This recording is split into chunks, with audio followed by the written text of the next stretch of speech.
Hey guys, this is Shadow here, bringing you Final Dreams of a Filly, chapter. Well, it's all going to be released together, but it'll be separated by chapters. And this is a short, sad, relatively sad story about Scootaloo, so it might be a little tough for me to read. Scootaloo is one of my favorite characters, so yeah. Alright, let's get started on this. What have I gotten myself into? The moon was chillingly beautiful. The young filly watched it in silence, a rare moment of reverence for her normally exuberant personality. A chill ran through her tiny frame as she pulled the thin material closer to her fledgling wings, trying to trap her frail body heat beneath the scarlet cape and emblem. A smile pulled at the corner of her mouth as her lavender eyes caught sight of the insignia. The symbol glittered in the moonlight, tendrils of frost having begun to collect on the surface of the cape. Winter was coming, and soon. Her eyes fell away from the frost as she dismissed it. So what if it was cold? The filly nestled closer betwixt the wooden beams of her residence, and closed her eyes in defiance. There was no time to worry about that now. It was time to sleep. Every filly knew the moon meant that. And even she didn't have the energy to fight its silent nocturnes. "Good night, Mom." "Good night, Dad. I love you," she called out softly. The answer was the same every night. Silence, only broken by the creaking of the aged structure warping with the change of seasons. The eerie creaks of the empty room would have frightened most. But this was her clubhouse, unknown to her two best friends. It had also been her home for several months now. Scootaloo curled into herself and tried to will herself to sleep before the cold could set in and keep her awake. Fitful hours passed before she hazily lapsed into unconsciousness, took her trembling body, and, with a final exhale of steam rising from her mouth, she fell asleep. Sunrise brought with it a new world. The tiny frost crystals had seemingly taken seed overnight and overtaken the landscape. It was as if the world had been waiting too long for too little, and suddenly allowed its need to flood the earth with a bone-chilling cold. Dawn cascaded through the foliage surrounding the small structure, the gentle rays illuminating everything but the tiny huddled figure in the farthest corner of its shelter. As early as it was, she would not expect any pony to be out looking for her. The gentle nudge that slowly brought her into consciousness came as a shock, and she started as her eyes snapped open and rose to meet the gaze of the mare looming over her. A yelp broke forth from her as she tried to push herself to her feet and clamber back away from the stranger. "What the hey? Who are you?" she cried, eyes widening as the adult took a step closer. As the surprise wore off, her tone turned to annoyance as she took note that the sun had not even barely risen yet through the clubhouse window. "What the hey, lady? Why'd you wake me? The sun isn't even all the way up." Only then, taking back control of her situation, did the filly take a good look at the stranger. The mare looked to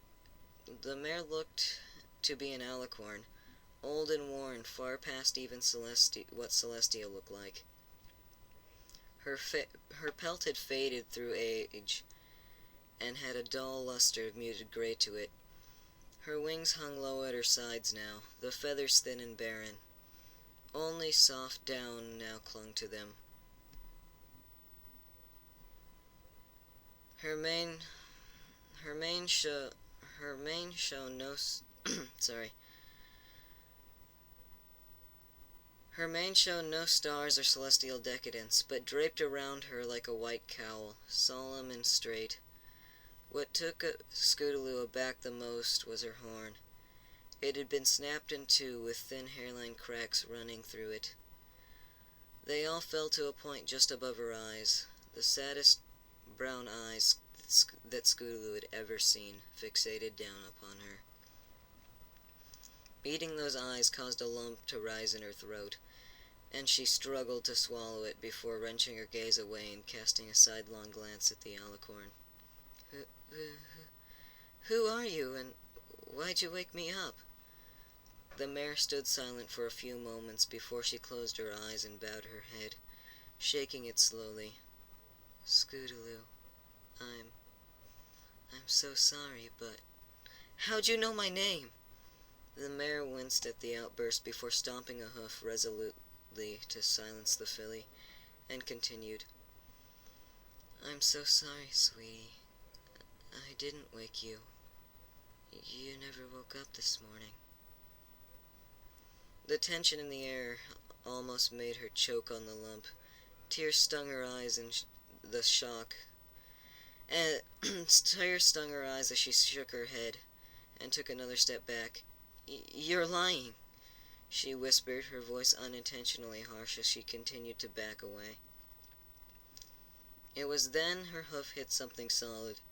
She expected the sound of it meeting wood, but it only made a dull thud as it collided with the object. Slowly she turned her head to see what it was. She felt ill as her heart dropped into her stomach as she stared transfixed at the tiny bundle that lay there. It was wrapped in her cape. Its visage was marred by the violet tendrils of its mane. It was her, and it wasn't breathing anymore. Alright guys, this is the end of this video, but I should be posting all 4 chapters all at once, so you should probably go and check out those. Final Dreams of a Filly, Part 2. Scootaloo stared down at herself silently. Regret flooded her as thoroughly as the tears that slid down her face. There was so much I was gonna do. I never found my special talent in life. I never earned my cutie mark. I never thought it would end like this. Apple Bloom, Sweetie Belle, and I were going to do it together. This is a nightmare. The thought quieted her. This was a nightmare, and that was all it could be. She rounded on the mare, eyes narrowed. This is a messed up, you know that?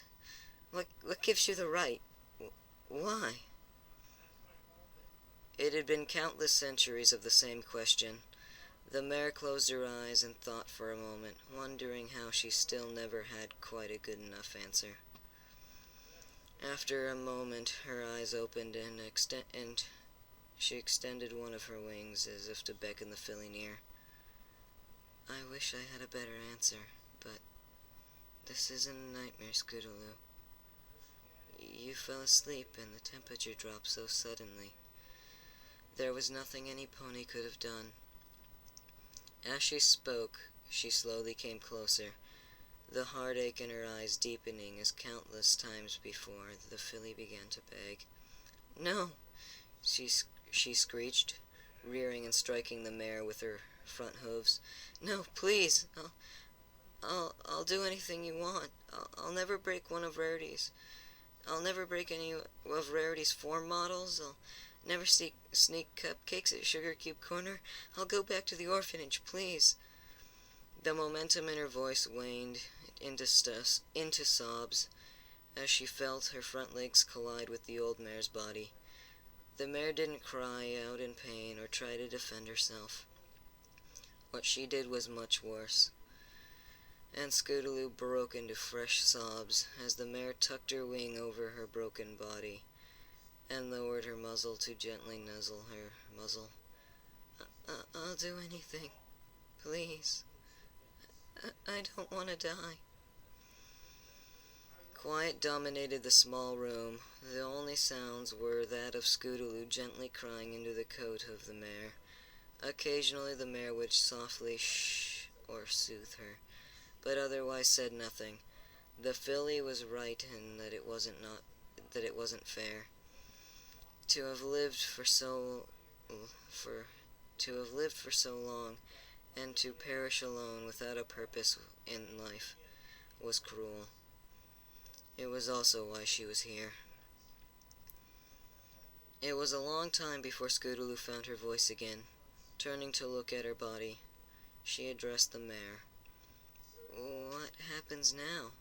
She turned and gazed up at the ancient alicorn and tried to quell the tremor in her voice. "Am I going to hell? I never found my special purpose. I never did anything with my life. The last thing I did—" She bit her lip and took a moment to collect herself again, fresh tears breaking. "I told Apple Bloom I was going to be the first to find it, and we got into an argument. That's the last thing I ever said to one of my best friends." "Scootaloo?" The filly looked up at the mare, but it hadn't been she that had spoken. Her eyes widened as the sickening realization sunk in, and she turned to face the door. Apple Bloom stood there, and she could hear Sweetie Belle following not far behind. They had only just bounded in and hadn't spotted her yet. The yellow filly persisted, unaware of what had happened. "Scootaloo, you sleepy slowpoke, did you forget about the meeting today?" Sweetie Belle squeezed in and shot Apple Bloom a reproaching look before looking around the room. It was still only just morning, but finally she found her friend in the corner. "There you are! Why are you still asleep? That's unusual for you, Scoot. Usually you're the first one up." Apple Bloom rolled her eyes and smiled. "Guess I'm gonna be the first one to get my cutie mark, huh, Scootaloo?" She tossed her scarlet mane and grinned wider and approached her friend, still sleeping. "But seriously, you gotta get up now, Scoot." Only once she got close did she go quiet. That was enough to worry Sweetie Belle. Neither of her friends were ever this quiet normally. "Apple Bloom?" she queried, taking a step toward her. Her friend didn't say a word, but sank to her haunches, her eyes still transfixed on Scootaloo. The beginnings of panic started to sneak in, but she forced herself to move to her friend's sleeping form and gently place a hoof on it. "Scootaloo, it's time to get up." Ice met her touch. The velvet coat was now rigid and cold, and her frame was hard from the onset of rigor mortis. "Scootaloo, this isn't funny. Scootaloo, please, get up. Wake up. Wake up, please." Her voice rose in volume and pitch as she began to shake her friend, screaming louder and louder to arose deaf ears that couldn't hear her. Finally, there were no words, just a wordless wail of horror and grief as she began to choke on her own tears. The pain erupted in her jaw, and she reeled, stunned into silence. Apple Bloom stood over her, tears streaming down her face as she fought to regulate her breathing. She looked up at her silently, but the question was almost audible in her face. Why? Apple Bloom took a deep breath before helping her friend to her feet and gently sitting her down. The emotions ran too high for her to form words, but Apple Bloom somehow found them. "Stay here with Scootaloo. I'm gonna go get my sister. Stay here, just in case she—" No, she couldn't lie to her only remaining friend. She couldn't paint a pretty picture with Scootaloo's blood to make it all better. She took a step back and turned and ran, yelling back, "Stay here!" Sweetie didn't need to be told that now, not once or twice more. She turned back to look at Scootaloo and laid down beside her, trying to warm her with her heat from her body. "Hush now, quiet now. It's time to lay your sleepy head, she sang softly before breaking into tears anew. And all the while Scootaloo hid her face in the mare's chest, unable to stand as her body convulsed with sobs. Far off she could still hear Apple Bloom calling for help. She could still hear Sweetie Belle trying to wake her. Only then did she know that they could not, for she knew she could never wake up again. Final Dreams of a Filly, Chapter 3. The funeral was a modest affair. The town gathered up a collection, and the mortician even was kind enough to donate a simple black coffin for the sake of holding her. It almost didn't seem real to Scootaloo as she stared down into the open casket and examined the tiny bundle within. They had done a good job, she admitted. She still only looked asleep, a small smile permanently hovering on her face from her final dream. Scootaloo turned away and cast her gaze to the sky, a sigh causing her to shudder.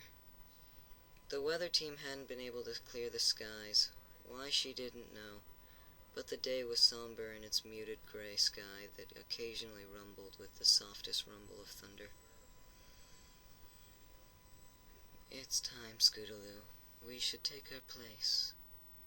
It was the mare who spoke, beckoning the filly away from the casket to stand beside it instead. She had positioned them to watch the approaching procession of friends and loved ones that heavily trotted to the filly's final resting place. Seeing Apple Bloom and Sweetie Belle accompanied by their sisters and their friends, Scootaloo turned to look up at the mare. "You never did answer me in the clubhouse. What happens to me now? Is this it?" The mare didn't speak for a moment, but instead gestured to the procession before explaining. "When a life is lost before its time, and while it's still innocent of crime, judgment cannot be passed. There was never enough time to decide who you would have grown up to be, or the choices you would have made. And death doesn't believe in punishing the innocent." She lowered her gaze to meet the filly and smiled sadly. "Your life wasn't without purpose, though. You lived, and you touched ponies' lives simply through being there." Time did not stand to wait for the pair. As the mare spoke, ponies came and went. Each had their own words, but only a precious few being heard. As Apple Bloom approached the coffin, the mare paused in her explanation. Applejack stood beside her younger sister and gently pulled her close, doing her best to offer comfort that would never be enough to fill the hurt. The little filly spoke with a seriousness Scootaloo had never heard before. Even in her own heart's desires, in obtaining her cutie mark, her friend had never taken up this tone. You were never supposed to die, Scoot. You were one of my best friends, and I loved you like another sister. We were gonna grow up together and find our special talent. And now I don't know if I can without you. I miss you. I love you. So even if I can't find my special talent, I'll keep looking for yours. You are so special, and I hope if you can hear me that you know I admired you. I'm sorry about the argument, so please forgive me, 'cause I... Then tears took her again, and she was led away by her sister to piece back together a broken heart. As Apple Bloom was led away from the coffin, Scootaloo felt her composure beginning to slip. She bit down hard on her lip, willing herself to keep what little she still had together. The mare noticed the filly struggling to handle the scene and allowed her to compose herself again before continuing. What happens now is this. Your death, much like your life, is what you decide it is. It is your choice to make what happens now, yours to decide, but your heaven will be. But please, her voice faltered as she lowered her head, as though weighted down by sorrows of the world. Once you choose, you can never go back. Your heaven can change, but you must do it on your own. I can only help you the first time, so please, make your decision wisely. It was by that time that Sweetie Belle and Rarity had approached. The young filly looked up with a lost sort of heartache, unsure what to do. Rarity stroked back her sister's mane and turned to reach into her saddlebag she had brought to the procession. From within she pulled out a garment designed for a young mare.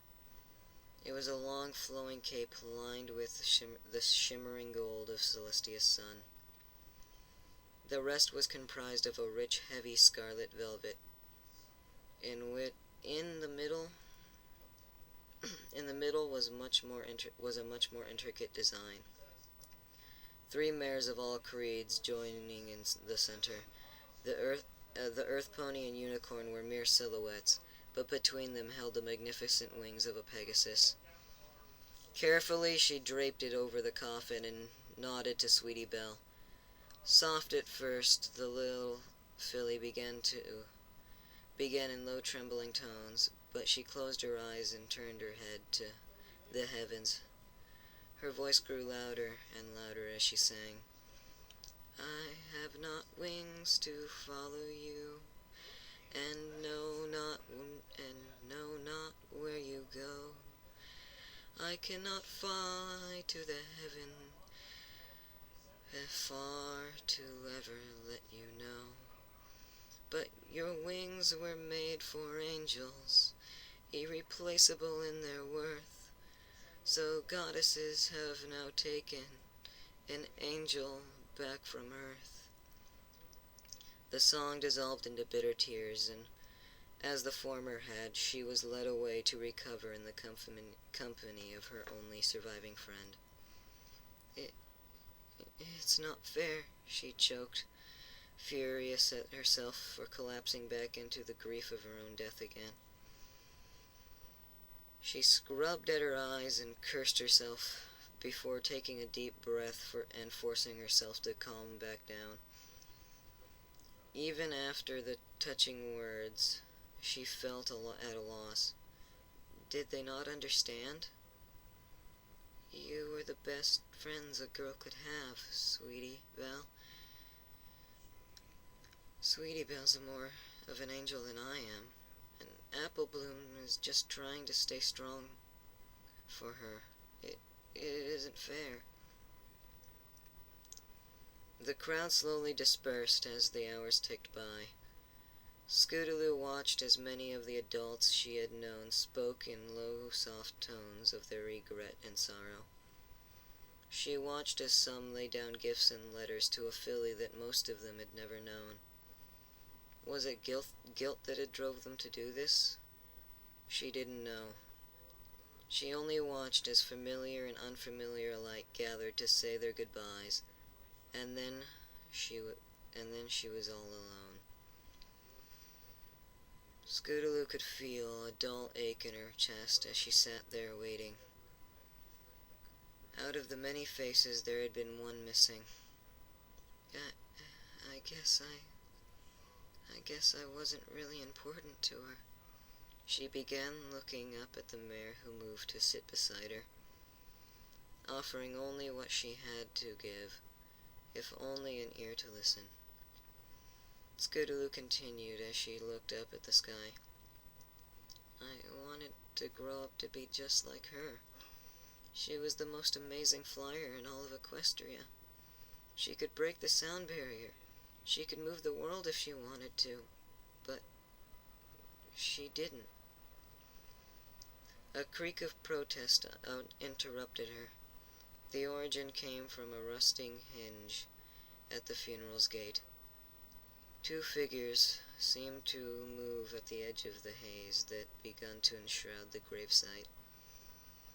They seemed to speak to each other for a few minutes. One turned away to be shoved by the other, gently but firm in its resolution. As one ushered her companion nearer, their voices began to materialize. I can't do it. Oh, Celestia, please, I can't do this. Yes, you can. I know it's hard, and it's going to be hard for a little while longer, but if you do this, then if you don't do this, then you'll never get another chance. Please. The silhouettes began to become clearer outlines, and Scootaloo's eyes widened as finally they stepped into visibility and approached the coffin. Hey, kiddo. It's me. Oh, Scootaloo, I'm so sorry. The mare choked a cry of anguish ripping itself from her heaving chest. Tears blinded her as she bowed her head and rested against the coffin. I'm so sorry. If I'd known, I should have. I'm so stupid, Scoots. I should have seen what was going on. You were the first filly to believe in me. You looked up to me. You depended on me, and I was so blind. I should have been there, she cried, beating the earth below her with her hoof. It should have been me. I'm so sorry. I loved you, Scootaloo. And I never told you that. It didn't have to be this way. And it's my fault. I'm so sorry. Please forgive me, Scootaloo. It was then Fluttershy tucked her wing around her friend and held her close. It was disturbing in this way. Scootaloo could find no words for what she saw before her. The strongest flyer in Equestria now bowed before her, broken and inconsolable by even her closest friend. She had never seen Rainbow cry before. She never even knew if the confident mare was capable of allowing herself that relief. That didn't matter to her anymore. Scoot had mattered, and now it was too late. Yet, at the same time, Scootaloo couldn't bring herself to anger. She had been angry at times, yes. Why had no one ever looked for her? Why had her parents failed to take care of her? Why had Rainbow never ever once even asked if everything was okay with her home life? Or know if there was even a home to go back to? In life, those things had made her angry. Now they only made a deep sigh well within her as she wished she could tell Rainbow the truth of her feelings. She had never blamed any of them for what had happened, and she never would. They never needed to ask for forgiveness because there was never any blame. But how could they know? How could they hear a voice that came from a mouth that would never move again? Fluttershy did her best to console Rainbow for the time that passed so slowly. Finally, after a moment in eternity that lasted what seemed forever, Rainbow got up. The mare silently pulled something she had tucked beneath her wing, placing it on the coffin, and whispered a final goodbye before turning to leave with Fluttershy at her side. Once they had finally gone, Scootaloo brought herself to look at it. It wasn't a second longer before she couldn't look at it anymore and turned away. The crown of Equestria's best young flyer had been placed over the cape Rarity had left behind. It had been Rainbow's pride and joy. It had been her happiness and inspiration. Now it was only a memory they would never share, and a broken dream. She would never get to see her fly, so there was no reason to wait for the next best flyer, her flyer, that had never got to soar. As they reached the gate to the funeral, Rainbow stopped one last time to cast a glance back at what could have been. She couldn't see Scootaloo standing back there, nor could she see anything more through the tears that blinded her. Now, truly alone, the air was silent. The filly and the mare sat together for a long time, the filly staring off into nothingness that stretched endlessly before her. There were endless possibilities now, to fill the void of all that she would never grow up to realize. The destination of heaven now loomed to replace the journey of life to reach it. There was no hurry to get there. She had all the time in the world now. The mare knew this as well as she did, and did not move to disturb the filly's thoughts. Days passed in the course of those thoughts, and Scootaloo uttered not a single word. She sat there, perfectly still, staring sadly into forever that merely stared back. Tears would occasionally brim and flow down her feathers, but even those waned and ended as time passed. Finally, on the first morning of winter, she spoke. "I've decided." The words came from absolute silence.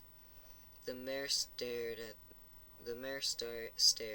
the sudden resolution in the young filly's voice, but listened to hear what she had deemed worthy of heaven.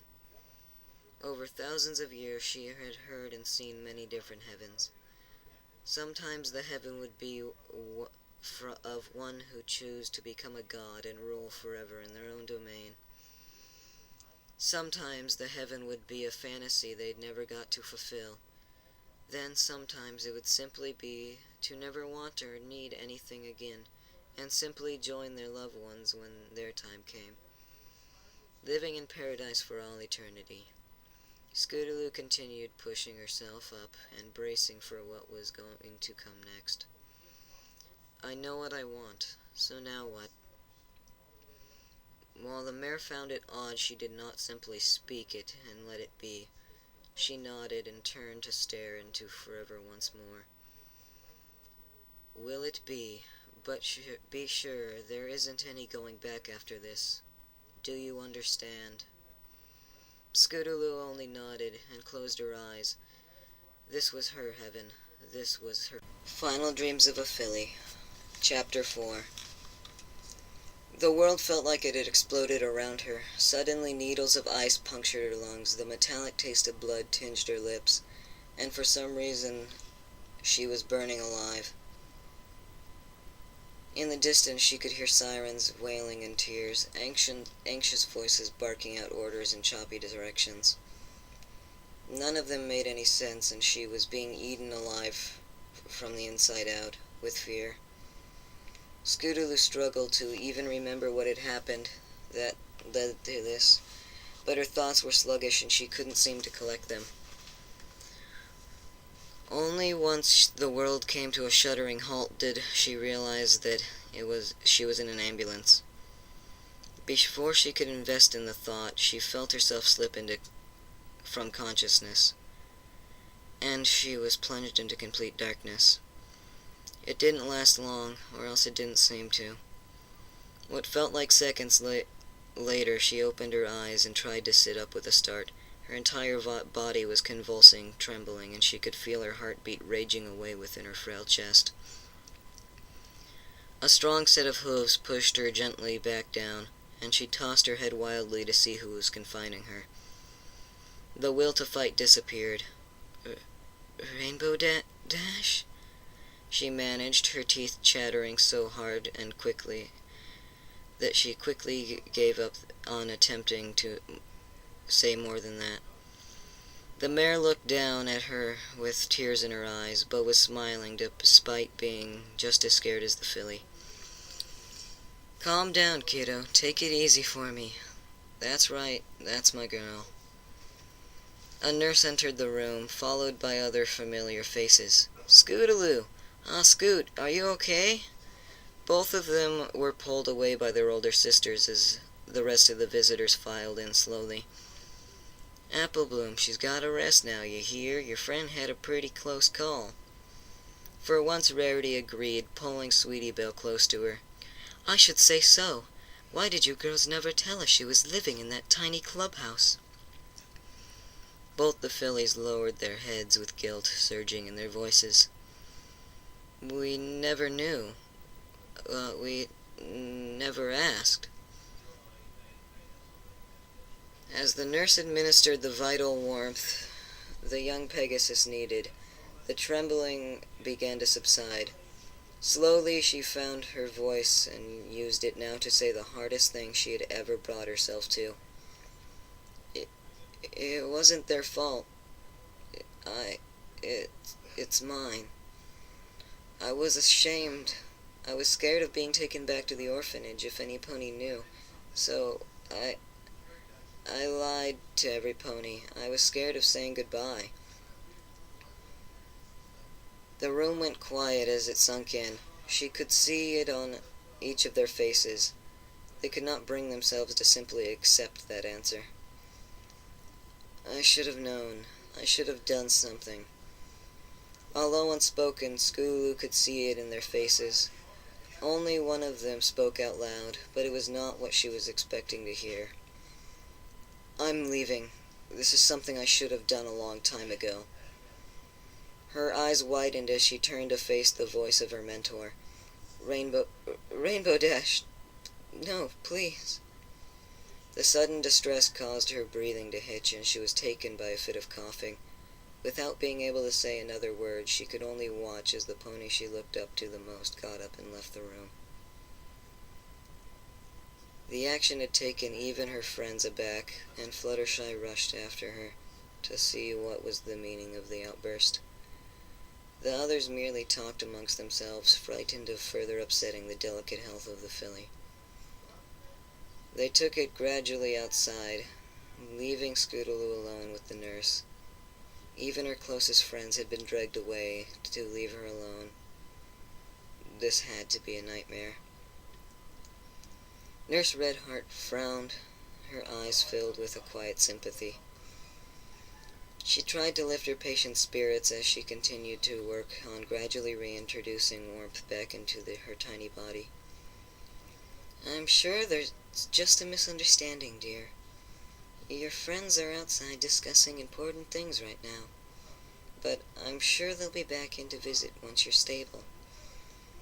The word caused Scootaloo to break from her sad ravine and realize that her body still felt as though it was overly warm.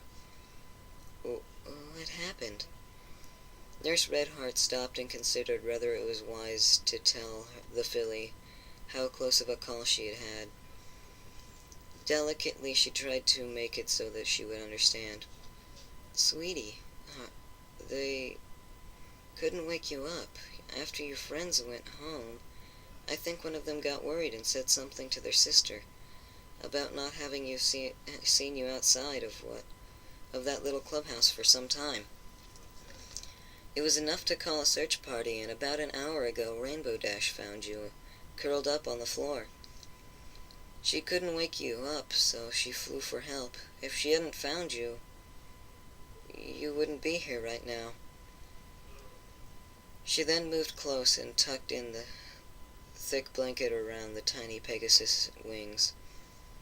"They call it hypothermia.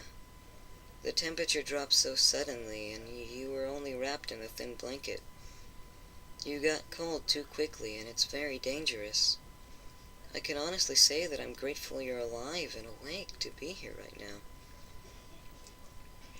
Scootaloo said nothing but rolled over. It was so much to take in. It was so much to handle, and she was so exhausted. The nurse didn't disturb her anymore, and with the rest of the details. But the mare did lean down and gently kiss the top of her head. Get some sleep. Get some sleep. Good night, Scootaloo. The nurse walked to the door and gave one look back before turning off the lights and shutting the door quietly, leaving the little filly to fall into a fitful slumber. Morning broke with it a new world. Scootaloo slowly opened her eyes and took a deep breath. Grateful her lungs had stopped burning. The room came into focus gradually, and she found herself startled and staring at something foreign. Rainbow Dash had come in sometime during the night and had fallen asleep. The mare was curled up on a small sofa in the corner of the room, surrounded by flowers and gifts from her friends. The morning light caused her to stir, and a soft groan drifted from her as she opened her wings and stretched. It was then she noticed Scootaloo watching, and she moved beside the bed. "Good morning." Scootaloo lowered her gaze and braced herself for the lecture she was sure was coming. Rainbow Dash had woken up in the middle of the night to go look for her out in the cold. She had to deal with her stupidity at not knowing better, for not being more careful. She could hear her fears as loudly as if they had been already spoken, and dreaded the stark reality she had woken up to. The world was about to change. The words never came, though. Rainbow didn't launch into a long, winding lecture, or start yelling at the filly. She didn't scream at her about how stupid she had been, or how useless she was, nor how unloved she should be. Instead, a gentle hoof took her own, and Rainbow spoke quietly. "I'm sorry about last night. I was angry at myself. I've done a lot of stupid things. I've made a lot of mistakes. I'm gonna try and start fixing them, though. Starting right now, Scootaloo." She gently took the filly's chin and made her look up at her. Rainbow smiled and took a deep breath before finishing what she had begun. "How would you feel about moving in with me? About me adopting you? Last night it made me think about a lot of things. I was so scared of losing you. We all were. So, if you can forgive me for being so slow, you never have to go alone again. You can come home." It took a few seconds before it sank in, but the filly answered without words. Tears brimmed, hot and unbidden, with joy as a relieved sob broke from her, and she hugged Rainbow as tightly as she could. The mare didn't push her away. She would never push her away. And she would never wake up alone. "This is the beginning of the rest of your life, kiddo. I promise to make it an adventure as long as I can." Through the tears she opened her eyes. She could see Apple Bloom and Sweetie Belle standing there, both of them just as overwhelmed as she was with emotion. Behind them their sisters and other mares stood, all relieved and thankful that the nightmare had ended. All of them were there, and for a moment someone she didn't recognize. It had been an old gray mare passing by with a smile on her face. She was there and gone, leaving the filly to her happy moment. Later that day the adoption papers were signed and authenticated.